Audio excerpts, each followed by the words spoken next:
Surya tenggelam ditelan kabut kelam,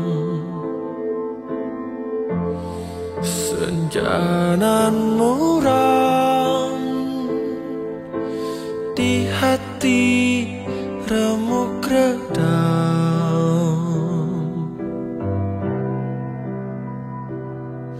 Jalan berliku dalam kehidupan, dua remaja kehilangan penawar rindu, kasih pujaan menempuh cobaan. Malam mencekam, rembulan sendu rawan, anak perawan menanggung rindu dendam. Jalan berliku dalam kehidupan, dua remaja kehilangan penawar rindu, kasih pujaan menempuh cobaan.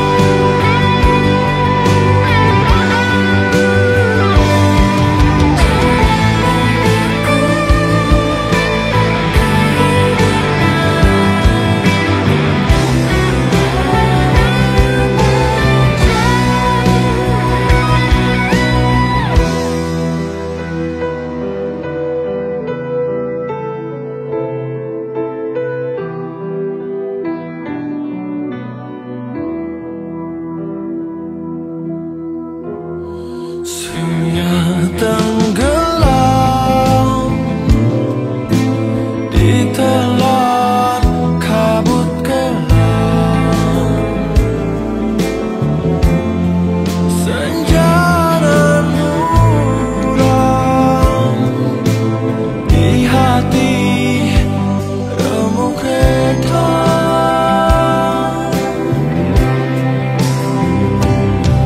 Jalan berliku dalam kehidupan, dua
Assalamualaikum warahmatullahi wabarakatuh. Sampurasun. Apa kabar dulur-dulur baraya warga negara Indonesia? Tetap semangat di tahun baru Islam 1446 Hijriah atau tahun 2024 Masehi.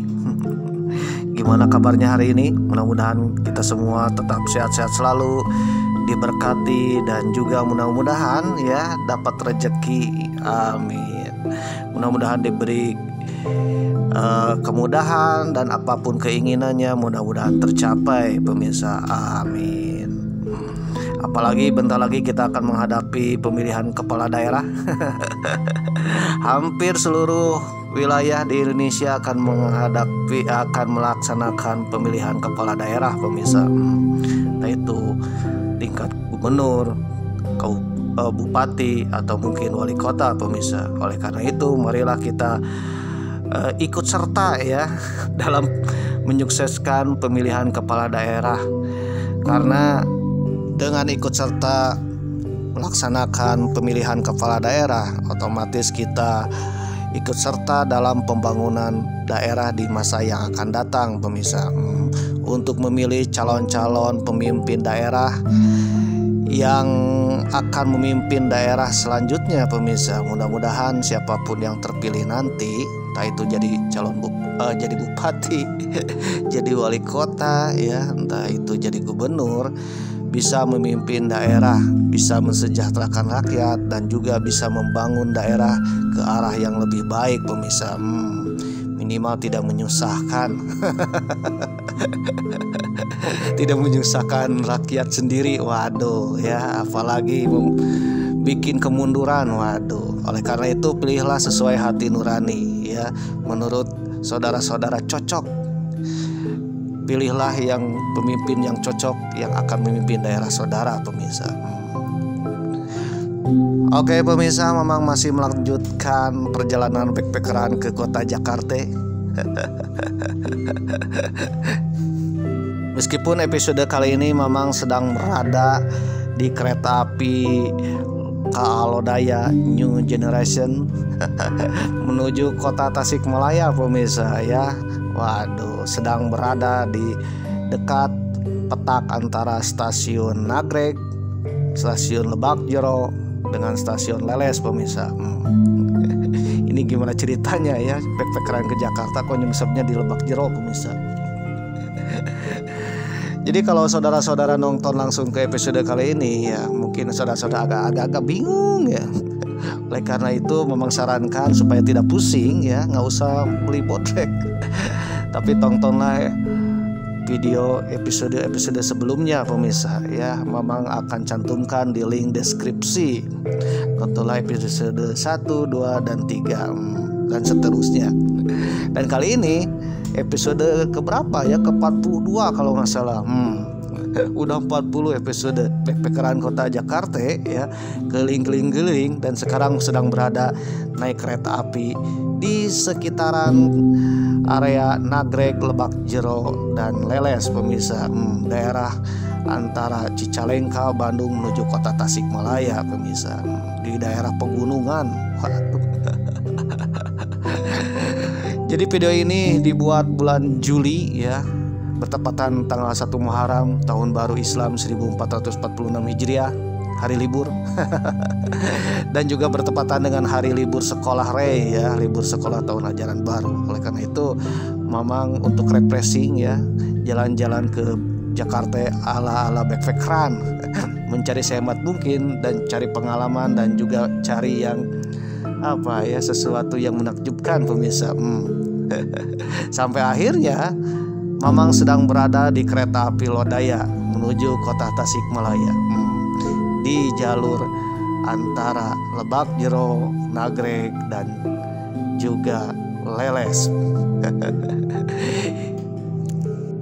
Oke pemirsa, Mamang berangkat dari stasiun Kiara Condong naik kereta api New Generation ini ya, pukul 7 pagi di waktu yang tenang ya, kota Bandung yang sejuk. Melewati beberapa stasiun, dan yang terakhir itu berhenti di stasiun Cicalengka pemirsa, karena untuk bersilang dengan kereta api Mutiara Selatan. Nah, selepas Cicalengka ya, kereta api Kaalodaya ini ya menanjak menuju titik tertinggi di stasiun di Indonesia, yaitu stasiun Nagreg, pemirsa. Nah, kereta api Lodaya melewati stasiun Nagreg ya menuju stasiun Lebak Jero, dan setelah melewati stasiun Lebak Jero menuju stasiun Leles. Nah, wilayah antara Nagreg, Lebak Jero, dan Leles ini benar-benar luar biasa pemandangannya, pemirsa, apalagi pagi hari. Waduh, ya surga tersembunyi daerah Priangan akan terlihat tersingkap ya ketika kita saudara-saudara naik kereta api di siang hari, di pagi hari, pemirsa. Kalau malam kemarin di episode ke-1, ke-2, ke-3 Mamang naik kereta api Pangandaran menuju kota Jakarta, itu malam hari melewati daerah ini. Tapi yang namanya malam hari kan nggak kelihatan apa-apa, pemirsa. Poek. Tapi kalau siang hari, apalagi pagi hari, waduh, ini terlihatnya indahnya bumi Priangan, pemirsa. Apalagi kereta api meliuk-liuk melewati lembah-lembah, melewati jembatan yang sangat tinggi, melewati celah pegunungan ya, melewati bekas area Gunung Purbanagreg, jembatan Citiis yang di bawahnya ada jalur lingkar Nagreg ya, pegunungan, dan juga lembah stasiun Lebak Jero, pemirsa. Waduh, bahkan kita bisa melihat kota Garut dari kejauhan, pemirsa, di atas tebing-tebing antara stasiun Nagreg dengan stasiun Lebak Jero, pemirsa. Waduh, ini sungguh luar biasa indahnya. Oleh karena itu banyak turis-turis asing yang hendak pergi dari Bandung menuju Jogja atau Solo ya, lebih kebanyakan naik kereta api Lodaya, pemirsa, karena kereta api Lodaya ini selain kereta apinya Orient Express ya, New Generation, waduh ya, generasi baru yang canggih ya, aduh, dan mewah, tapi harganya merakyat. Dan juga ketika sedang berjalan di pagi hari itu akan terlihat indahnya bumi Priangan, pemirsa, seperti surga yang tersembunyi. Waduh, banyak orang-orang ya yang mengabadikan keindahan bumi Priangan di pagi hari ketika naik kereta api Lodaya pagi dari arah Bandung menuju Tasikmalaya, Jogja, Solo, pemirsa.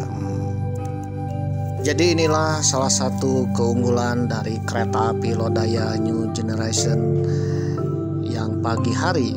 Kalau kita berangkat dari stasiun Bandung menuju ke arah timur, ke Tasikmalaya, Banjar, Yogyakarta, Solo, itu ketika melewati petak antara Cicalengka, Nagreg, Leles, itu akan terlihat sangat indah, pemirsa. Waduh, apalagi melewati stasiun Lebak Jero, mantap. Akan terlihat indahnya bumi Priangan, pemirsa. Yang jelas bagi kalian yang ingin merasakan nikmatnya dan indahnya bumi Priangan di pagi hari ya, bisa menggunakan kereta api Lodaya kalau dari arah Bandung ya, di pagi hari New Generation. Waduh, selain kereta api Lodaya ada juga kereta api yang lainnya, salah satunya kereta api Argo Wilis, pemirsa, yang berangkat pagi hari. Tapi kalau Argo Wilis itu agak siangan, pemirsa. Nah, kalau dari arah Tasikmalaya menuju Bandung itu banyak kereta ya, karena kebanyakan dari arah timur itu menuju Bandung, seperti dari Surabaya, dari Solo ya, itu datang ke kota Bandung itu menjelang pagi hari, pemirsa. Salah satu kereta yang datang pagi hari adalah kereta api Mutiara Selatan dan kereta api Turangga, pemirsa. Jadi kalau dari Tasikmalaya menuju Bandung ingin merasakan pagi hari, itu bisa naik kereta api Mutiara Selatan dan kereta api Turangga, pemirsa, serta kereta api Malabar. Cuman masalahnya kalau ketiga kereta api itu berangkatnya dari pukul 1 malam, 2 malam, dan 3 malam. Malam-malam, waduh, malam-malam berangkat dari Tasikmalaya, pemirsa, sampai ke kota Bandung atau sampai ke Lebak Jero, Nagreg, Cicalengka itu di pagi hari, pemirsa, akan terlihat indah. Oke pemirsa, jadi inilah kereta api Lodaya sedang berada di petak stasiun Lebak Jero pemirsa, antara Cicalengka, Nagrek, Lebak Jero, Leles pemirsa. Ngomong-ngomong tentang perjalanan dari Cicalengka, Nagrek, Lebak Jero, Leles, kalau zaman sekarang itu akan terasa nyaman, indah, asri, dan aman pemirsa. Tapi pada suatu saat ya, ketika zaman dahulu ini merupakan daerah yang jalur rawan pemirsa dan sangat berbahaya. Konon setelah kereta api melewati stasiun Cicalengka menuju arah Tasikmalaya, Jogja, Solo ya, itu akan melewati daerah yang benar-benar rawan. Saking rawannya, kereta api pun harus dijaga oleh para aparat keamanan pemirsa, bahkan tentara. Waduh. Dan saking rawannya juga bahwa kereta api itu harus dipasangkan gerbong panser rel ya, atau tank rel, sebuah tank tapi berjalan di atas rel pemirsa. Kira-kira gangguan apa itu? Apakah gangguan begal maung mirip-mirip perjalanan antara Cianjur, Padalarang sampai Cimahi pemirsa yang Mamang bahas di episode sebelumnya? Ataukah gangguan-gangguan lain pemirsa? Terkadang ketika perjalanan kereta api dari Bandung menuju arah Tasikmalaya, kereta api berhenti di stasiun Cicalengka untuk memastikan bahwa apakah jalur antara Cicalengka menuju Tasikmalaya itu aman untuk dilewati ataukah tidak aman pemirsa. Dan suatu waktu jalur kereta api Cicalengka menuju Tasikmalaya itu tidak aman pemirsa, bahkan terhenti sampai Cicalengka. Nah, akibat gangguan-gangguan seperti itu, maka pengangkutan penumpang, logistik, dan juga keberangkatan kereta api selalu tertunda, bahkan terhenti ya, bukan 1 jam 2 jam saja, bahkan sampai beberapa hari pemirsa, karena ada sebuah gangguan yang sangat membahayakan jalur kereta api. Bahkan sempat juga ya memaksakan diri untuk berangkat menuju Tasikmalaya setelah melewati Cicalengka. Ternyata banyak sekali kejadian seperti kecelakaan yang merenggut korban jiwa pemirsa. Waduh. Mamang sambil naik kereta api sedang berada di setelah melewati stasiun Lebak Jero ya, dengan pemandangan yang indah, Mamang akan bercerita tentang perjalanan kereta api era tahun 50-an yang sangat rawan dan berbahaya setelah melewati stasiun Cicalengka pemirsa. Mungkin saudara-saudara pernah mendengar bahwa kereta api kalau setelah melewati Cicalengka menuju Tasikmalaya itu siap-siap berdoa pemirsa ya, berdoa mudah-mudahan selamat perjalanannya sampai ke tujuan pemirsa. Karena rawannya kecelakaan dan rawannya gangguan yang sangat membahayakan pemirsa. Kali ini Mamang akan bercerita gangguan seperti apakah itu. Bagi saudara-saudara yang penasaran jangan skip ya, tapi bagi saudara-saudara yang tidak penasaran ya, jangan iri hati, jangan ngumel. Skip aja video Mamang ya, karena kuota internet itu tak tercover dengan BPJS pemirsa atau warisan orang tua. Waduh. Jadi sekiranya tidak penasaran, membosankan, atau sudah tahu ceritanya ya skip aja. Simpel dengan Mama.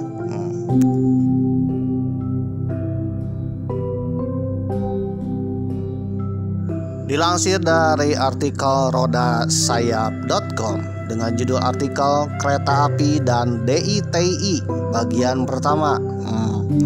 Indonesia pada dekade tahun 1950-an atau pasca perang kemerdekaan atau setelah proklamasi ya, 5 tahun setelah proklamasi diguncang juga oleh beberapa pemberontakan.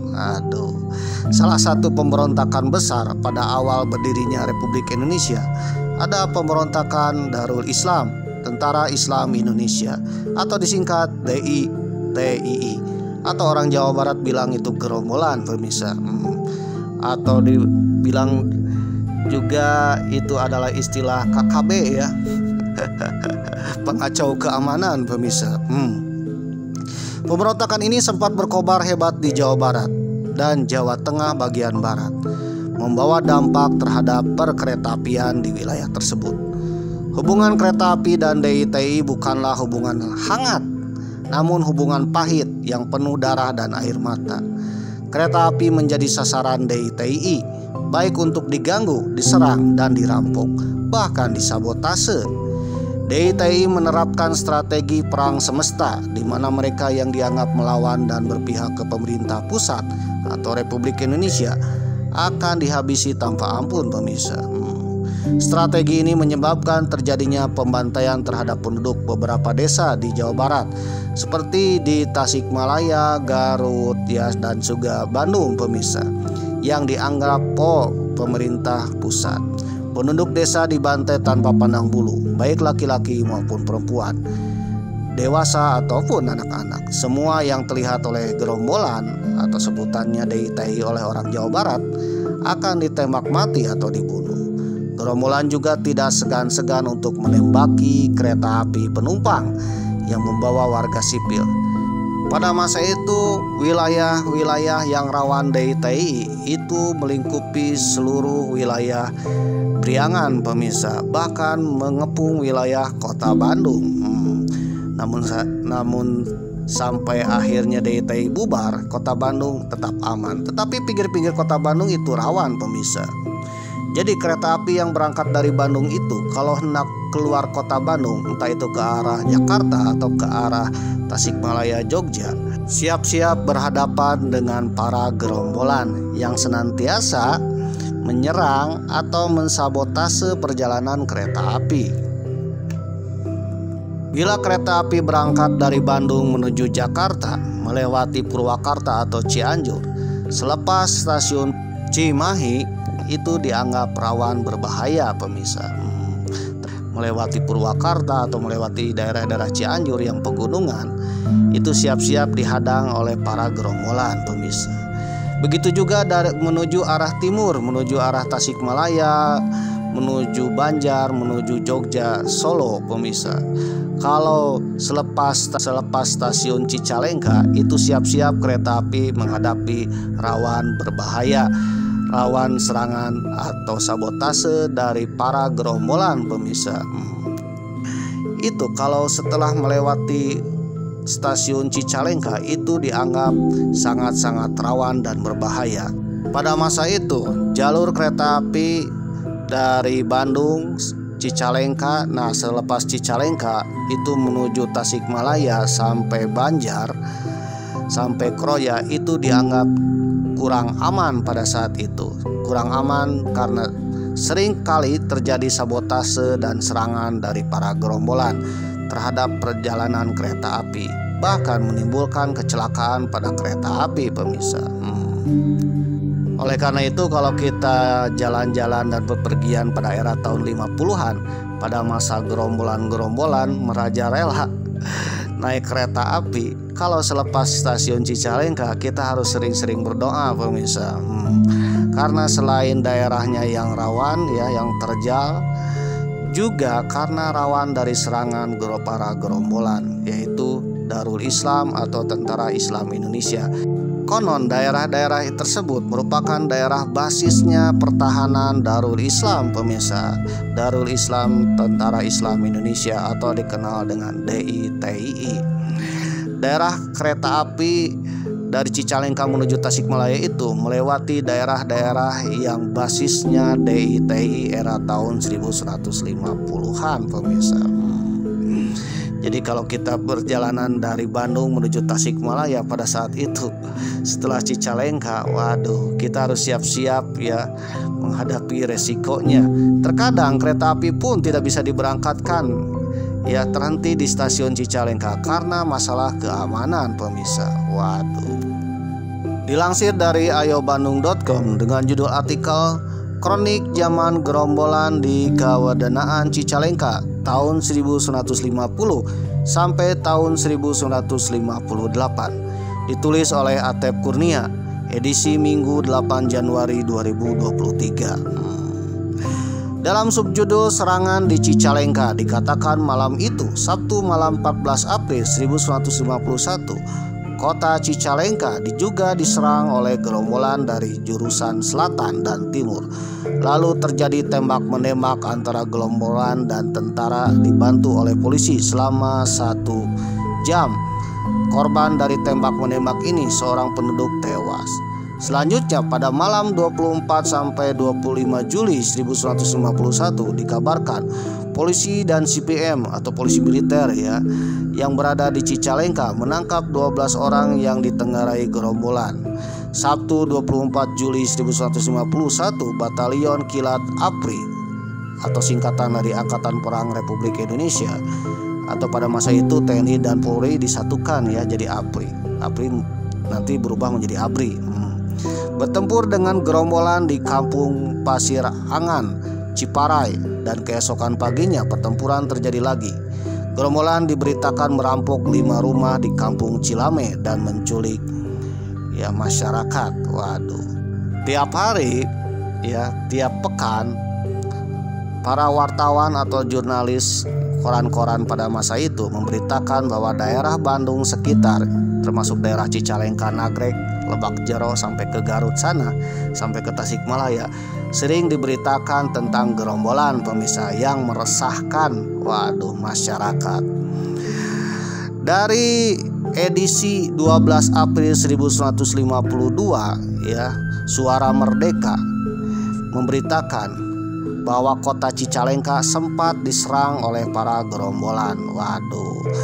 Pasukan TNI yang berada di Cicalengka adalah Batalion 318 di bawah Komandan Mayor M. Ripai. Batalion inilah yang berupaya melawan dan membersihkan gerombolan di sekitar Cicalengka. Dalam surat kabar itu tersaji laporan di Ranca Ekek digulung seluruhnya oleh TNI dan TNI bertempur menghadapi gerombolan. Bahkan gerombolan pun sempat menyerang beberapa desa di wilayah Cicalengka, Nagreg, pemirsa. Jadi bagaimana suasana di daerah Cicalengka, Nagreg yang Mamang lewati naik kereta api Lodaya ini pada era tahun 50-an itu merupakan daerah yang sangat-sangat rawan dan berbahaya, pemirsa. Jangankan naik kereta api perkampungan sekitar pun kalau di daerah pada masa itu itu akan merasakan bagaimana resahnya dengan adanya gerombolan. Nah, akibat adanya gerombolan ini banyak penduduk yang berada di desa-desa sekitaran Nagreg, daerah sekitar Nagreg, Lebak Jero, Cicalengka itu mengungsi ke suatu tempat yang aman. Salah satu tempat amannya adalah kota Cicalengka, pemirsa. Kota kecamatan Cicalengka sebagai basis tempat perlindungan dari para gerombolan, pemirsa. Oke, pemirsa, berikut adalah catatan sejarah dari rodasayap.com tentang gangguan kereta api oleh DITI, pemirsa, era tahun 1950-an. 23 Agustus stasiun Lebak Jero diserang dan dibakar. 8 Oktober stasiun Bayongbong diserang. Barang-barang di stasiun seperti pesawat telepon hingga karcis hilang di bawah gerombolan. 15 Oktober stasiun Leles mengalami kerusakan akibat pertempuran yang terjadi di sekitar stasiun pada pukul 8 malam hingga jam 11 malam.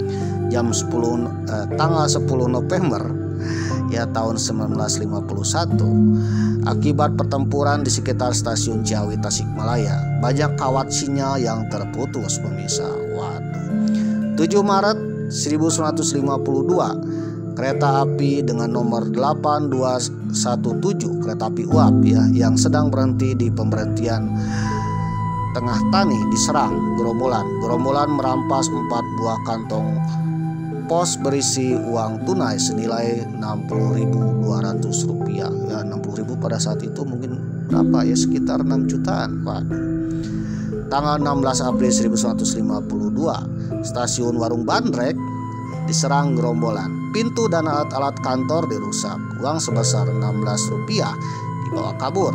Rp16 waktu itu besar 27 Juni kereta api dengan nomor 354 kereta api uap yang sedang berhenti di stasiun Warung Bandrek diserang oleh gerombolan yang mengatasnamakan Tentara Islam Indonesia, kemudian merampas harta benda penumpang.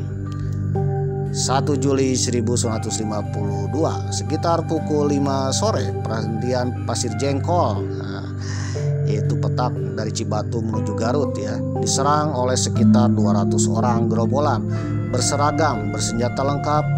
Uang kas sebesar Rp58 dan uang pegawai sebesar Rp24,50 dirampas.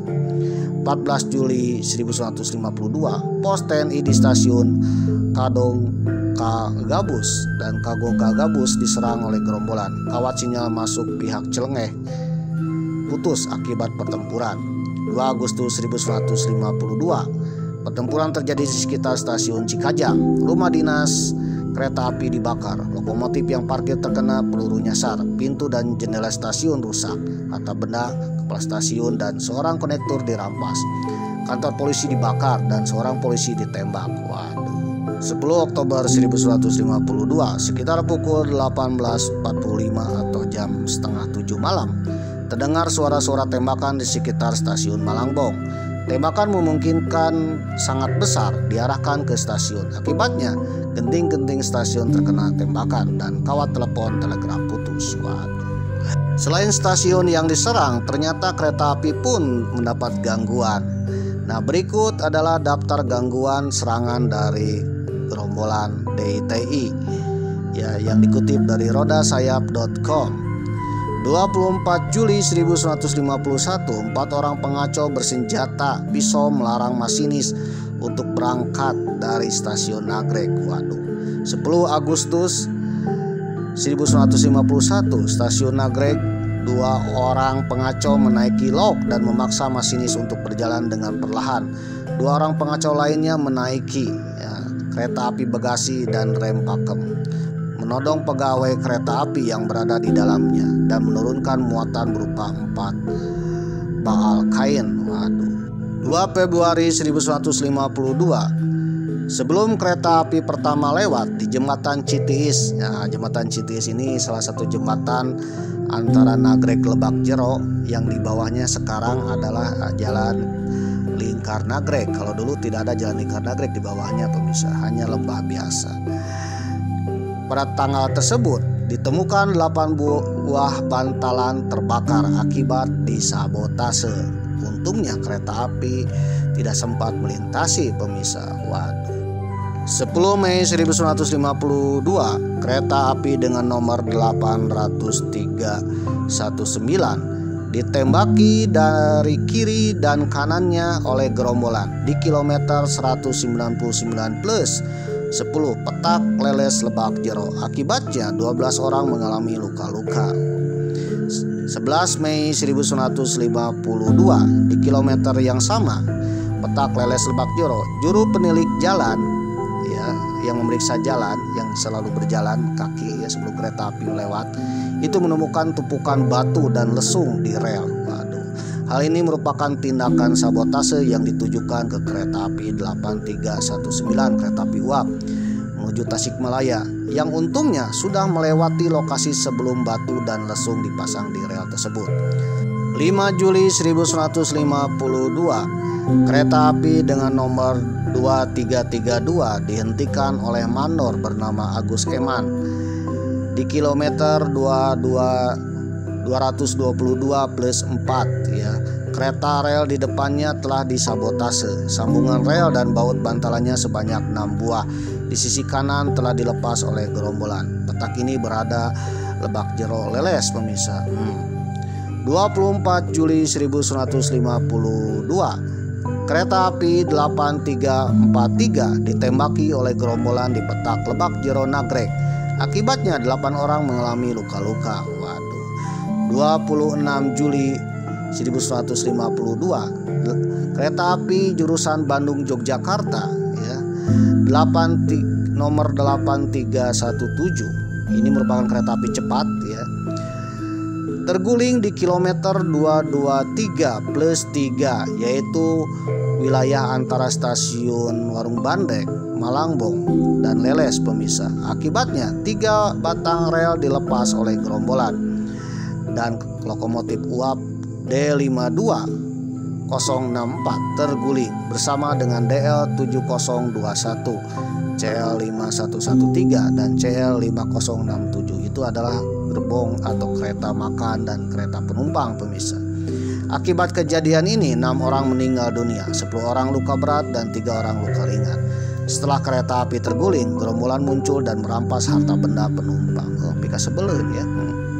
6 Agustus 1952, kereta api nomor 8317, kereta api cepat Yogyakarta-Bandung, ditahan oleh TNI di stasiun Malangbong karena ada pertempuran. 2 orang penjaga sinyal jalan kereta api Semoyan 2C disergap dan dianiaya oleh gerombolan sekitar asar ya, pukul 3 sore atau 15.00 waktu Indonesia Barat. Tanggal 27 Agustus 1952, kereta api dengan nomor 8340 dihentikan di kilometer 22+7 ya, karena diketahui ada gerombolan yang sedang membongkar rel di kilometer 223+4. Setelah keadaan aman dan dicek pada kilometer 223+4, relnya sudah digeser ya, digeser 20 cm. Waduh, digeser 1 cm aja bisa membahayakan kereta loh. Ini digeser 20 cm dan dari posisi semula serta 4 buah mur, baut dan 6 buah bantalan dan sambungan rel telah dibuang. Ini berada di sekitaran antara Cibatu menuju arah Malangbong pemirsa. Pada tanggal 14 Oktober 1952, kereta api 2313 melanggar sepotong rel yang dipasang berdiri di tengah ban pada kilometer 146+8. Ini petak antara dari stasiun Bandung menuju Purwakarta, tepatnya di stasiun Cilame Sasak Saat. Waduh. Akibatnya ya, beberapa kereta sempat anjlok pemirsa. 2 November 1952, kereta api 354 ditembaki oleh gerombolan di kilometer 246+02 ya. Itu kilometer setelah Cibatu pemirsa. 1 gerbong terkena tembakan. 24 Desember 1952, kereta api Ekspres Surabaya-Bandung ditembaki gerombolan di petak Malangbong Warung Bandrek. 2 orang penumpang tertembak, 1 diantaranya menderita luka berat. 5 Januari 1953, berdasarkan laporan dari seorang juru penilik jalan bernama Sulaiman, seluruh kawat di sisi kiri kanan rel ya petak Warung Bandrek Malangbong putus akibat pertempuran tanggal 4 sampai 5 Januari 1953. 7 Januari 1953 pukul 9 pagi ya, Kepala Stasiun Cibatu menerima laporan dari Letnan Supardi bahwa di Gunung Cupu di kilometer 224 petak Warung Bandrek Malangbong terdapat sekitar 4.000 orang gerombolan yang hendak melakukan penyerangan. Atas perintah Komandan TNI, kereta api tersebut ditahan di stasiun Warung Bandrek dan mundur kembali ke Cibatu. Tidak jadi melanjutkannya ke Tasikmalaya pemirsa. Waduh.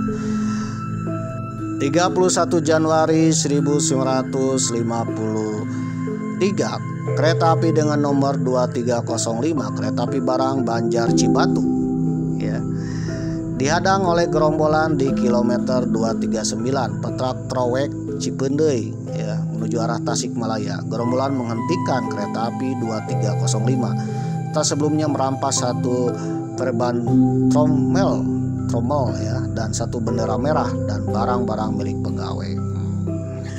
2 Februari 1953, dari laporan pegawai yang berdinas kereta api 2305 kepada Kepala Stasiun Cipendei di kilometer 239 petak Trowek atau Trowek itu Cirahayu sekarang ya, Cipendei, ada flat rel dan 3 bantalan rel yang dilepas bautnya. Sementara di sisi kiri rel sudah terlihat sekitar 150 orang gerombolan. Kereta api 8504 dan kereta api 64 kemudian ditahan oleh kepala stasiun Cibeney di stasiun Cibeney. Sementara kereta api 317 dan kereta api 5 ditahan di Ciawi. Lalu lintas kereta api kembali normal setelah TNI menyatakan keadaan telah aman pukul 6 sore 28 Februari 1954 di kilometer 220 wilayah stasiun Warung Bandrek Cibatu. Kereta api 8306 penumpang terguling ya akibat sabotase gerombolan dengan membongkar bantalan rel. Waduh. 11 Maret 1954 daerah Ciamis Bojong ya juru penilik jalan menemukan tumpukan batu yang menghalangi rel. Polisi dan tentara kemudian melakukan pemeriksaan di lokasi tersebut. 10 April 1954 kereta api 236 diserbu oleh gerombolan di sekitar wilayah Cibatu pemirsa. 22 Agustus 1954 sebuah rangkaian kereta api terbalik di Gedong Bangkong wilayah Bandung ya sebelum Padalarang itu arah menuju Jakarta pemirsa disabotase. 12 Agustus 1954 sekitar pukul 7 malam sebuah kereta api barang ditarik oleh lokomotif DD52 anjlok di jembatan Citiis. Waduh, untungnya zaman dulu jembatan Citiis di bawahnya belum ada jalan lingkar nagrek pemirsa. Bayang kalau ada jalan lingkar nagrek ya pasti ninggang atau menimpa kendaraan yang di bawahnya. Untungnya pada saat itu hanya jurang biasa, belum ada jalan lingkar nagrek pemirsa. Waduh. Nah, akibat tersebut banyak orang yang meninggal akibat terguling di Citiis. Dan tergulingnya Citiis ini akibat disabotase oleh para gerombolan. Dilansir dari Sejarah Dam 6 Siliwangi 1979, Siliwangi dari masa ke masa, penerbitnya Angkasa Bandung dan Kementerian Penerangan tahun 1953, Republik Indonesia, Provinsi Jawa Barat, koleksi perpustakaan Universitas Michigan. Kereta api pada masa DITI, ya pemerintah Republik Indonesia menerapkan keamanan super ketat pada perjalanan kereta api yang mengarah keluar masuk kota Bandung pemirsa, baik itu dari Bandung menuju Jakarta maupun dari Bandung menuju arah Tasikmalaya, Banjar, Ciamis sampai Yogyakarta pemirsa. Selepas stasiun Cicalengka menuju arah Tasikmalaya, kereta wajib diperiksa termasuk jalur kereta api dan juga dijaga ketat oleh para aparat keamanan tentara pemirsa. Ya, salah satunya dengan memasangkan rangkaian kereta api dengan rel panser, salah satu tank di mana tank ini berfungsi untuk menjaga kereta api. Nah, rel panser ini berada di dua sisi ya, sisi depan dan sisi belakang pemirsa. Di depan lokomotif dan di satu lagi di belakang rangkaian kereta api. Ya fungsinya kalau ada yang aneh-aneh dan macam-macam di jalan itu bisa digunakan ya senapan yang ada di rel panser ini pemirsa. Yang kedua, di setiap stasiun, jembatan dan juga daerah-daerah rawan serangan dari DITI dijaga ketat oleh pos-pos TNI. Jadi pos-pos TNI ini ya membuat pos di sepanjang jalur kereta api setelah stasiun Cicalengka menuju Tasikmalaya, Ciamis sampai Banjar pemirsa, di mana daerah-daerah yang rawan dan sering terjadi gangguan keamanan bahkan menjadi titik vital perjalanan kereta api itu dijaga pos-posnya oleh TNI ya. Jadi pada masa itu kalau kita jalan-jalan naik kereta api ya, rangkaian kereta api kita di depannya ada rel panser pemirsa, dan juga di setiap sepanjang jalan kereta api dari Cicalengka, Nagrek sampai Tasikmalaya kita akan melihat banyak pos tentara ya yang menjaga daerah-daerah kita jalur kereta api. Kenapa jalur kereta api ini sangat penting? Ya sangat penting pemirsa. Salah satunya sebagai jalur distribusi keluar masuk kota Bandung dan juga distribusi barang menuju daerah Priangan Timur, termasuk daerah Garut, daerah Tasikmalaya, Banjar dan Ciamis pemirsa. Kebayang kalau jalur kereta api ini lumpuh, maka kota Tasikmalaya atau daerah Priangan lainnya akan lumpuh juga pemirsa. Waduh. Jadi DIT ini menyekik daerah-daerah kantong Republik Indonesia pemirsa ya. Para gerombolan ini sengaja mengacaukan jalur-jalur distribusi untuk menyekik ya, nyekek lah. Supaya daerah kota Bandung, kota Tasikmalaya itu terkepung ya, di mana jalur distribusi barang atau mungkin penumpang yang tidak bisa keluar masuk ke kota tersebut. Ya, tujuannya cuma satu, untuk melumpuhkan kota dengan menyekik ya jalur-jalur distribusi. Oleh karena itu jalur kereta api antara Bandung Tasikmalaya ini ya itu dijaga super ketat ketika pada masa gerombolan pemirsa. Namun ada yang unik dari pengepungan DIT ini ya, ketika Bandung daerah Priangan sedang dikepung-kepungnya oleh para gerombolan ya, di mana jalur kereta api, jalur jalan rayanya itu dikepung, bahkan dihadang, bahkan juga dibegal ya, dan juga disabotase. Kita melaksanakan konferensi Asia Afrika di Bandung loh. Waduh. Sudah tahu daerah Bandung itu daerah tidak aman pada saat itu ya, karena sekeliling Bandung itu banyak gerombolan DITI. Tapi kok kenapa ya Insinyur Soekarno atau presiden kita itu mengadakan konferensi Asia Afrika itu di Bandung pemirsa. Dan juga menjadi pertanyaan Mamang, kenapa ketika ada konferensi Asia Afrika toh DITI tidak menyerang kota Bandung pemirsa? Waduh. Kalau Mamang jadi komandan DITI ya, melihat di Bandung ada konferensi Asia Afrika ya, itu salah satu momen untuk menyerang dan melumpuhkan Republik Indonesia pemirsa. Tapi nyatanya ketika ada konferensi Asia Afrika toh DITI tidak menyerang, bahkan tidak mengganggu acara tersebut pemirsa. Waduh.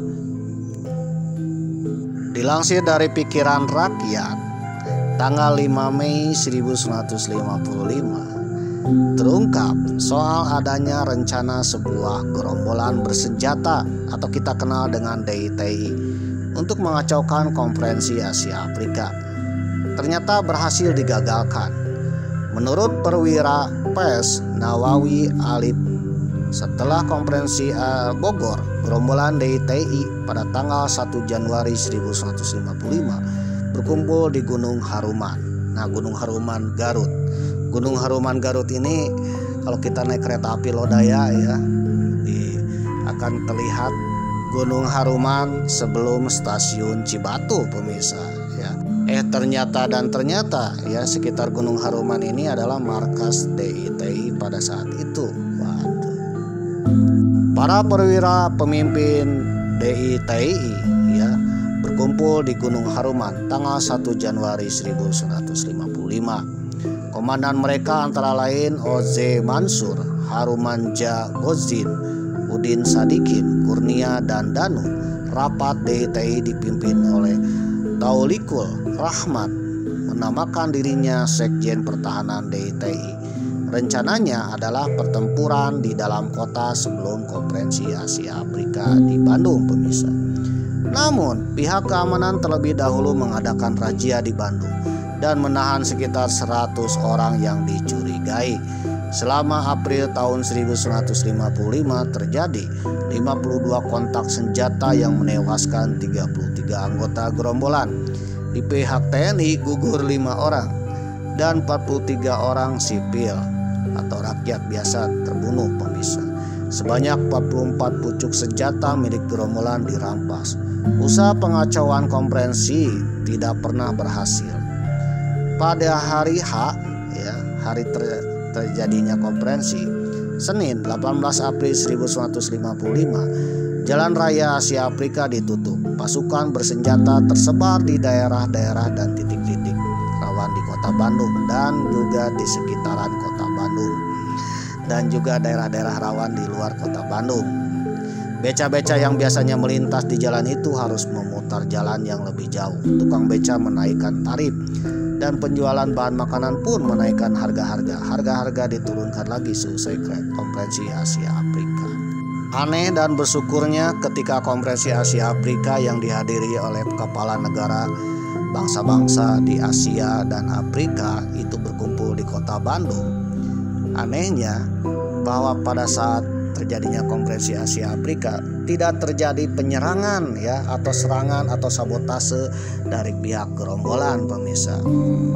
Dan ini menjadi salah satu prestasi bagi Indonesia termasuk aparat keamanan dan TNI. Ya, apakah ini prestasi atau mungkin DITI punya rencana yang lain pemirsa? Waduh. Ya, salah satunya menurut sejarawan bahwa DITI tidak menyerang kota Bandung saat konferensi Asia Afrika karena kalau menyerang kota Bandung yang dihadiri oleh kepala negara bangsa lain itu akan terjadi membahayakan dukungannya terhadap DITI, bahkan bisa dikutuk oleh semua bangsa di dunia bahwa DITI ini dicap sebagai teroris pemirsa ya, sebagai ekstremis. Oleh karena itu DITI tidak menyerang kota Bandung ya ketika ada kepala negara lain yang sedang berkonferensi di sana. Oleh karena itu untuk mencari dukungan DITI pun tidak berani untuk menyerang kota Bandung pemirsa. Jadi akibat prestasi TNI dan juga ya DITI tidak berani menyerang ketika ada kepala negara di situ.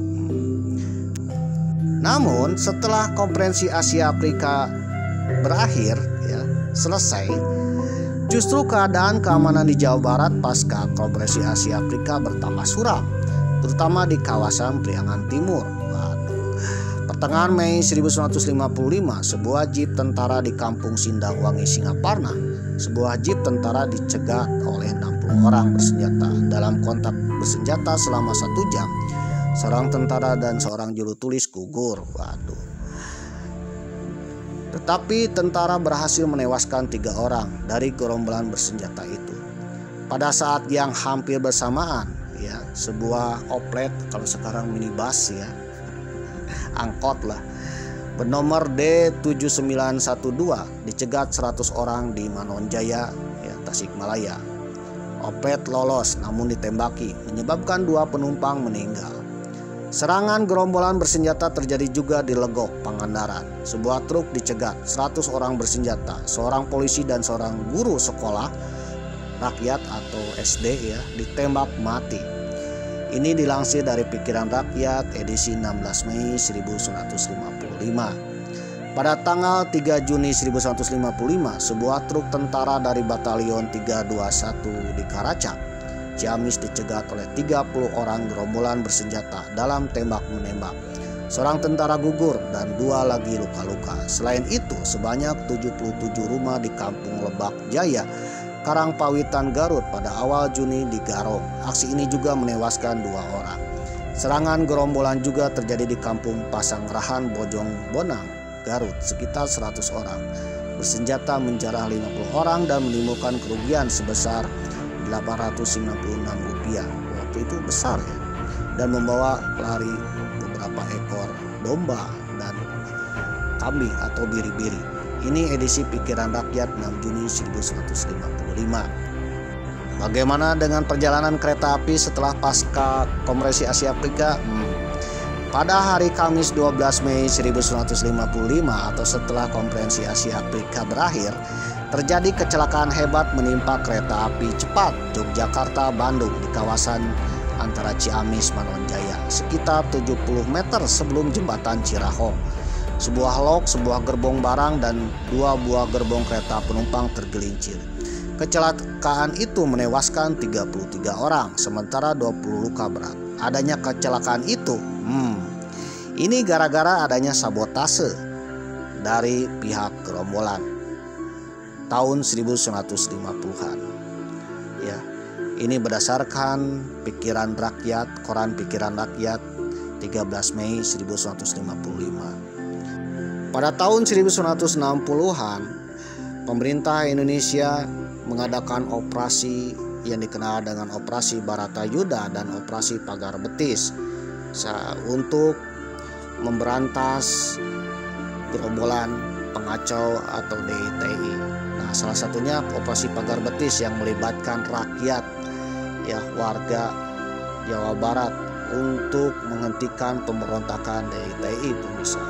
Baru tahun 1962 setelah pemimpinnya Sekar Maji Marijan Kartosuwiryo, pemimpin DITI tertangkap, dan juga para petinggi DITI ya, yang menyerahkan diri kepada pemerintah Republik Indonesia, maka berakhirlah pemberontakan DITI. DITI ini memberontak dari tahun 1949 sampai 1962 pemirsa. Waduh, ini sudah lebih dari 10 tahun pemirsa. Waduh. Nah, dari pemberontakan inilah ternyata meresahkan warga Jawa Barat, termasuk perjalanan kereta api pemirsa. Setelah pemberontakan itu berakhir, maka perjalanan kereta api itu lancar kembali pemirsa. Salah satunya kereta api yang Mamang naiki ini. Bayang ya kalau saat ini masih ada gerombolan DITI pemirsa. Mungkin kereta api Lodaya akan tersenat-senat dan juga akan membahayakan para penumpang ketika hendak pergi ke Tasikmalaya atau dari Tasikmalaya ke Bandung pemirsa. Waduh.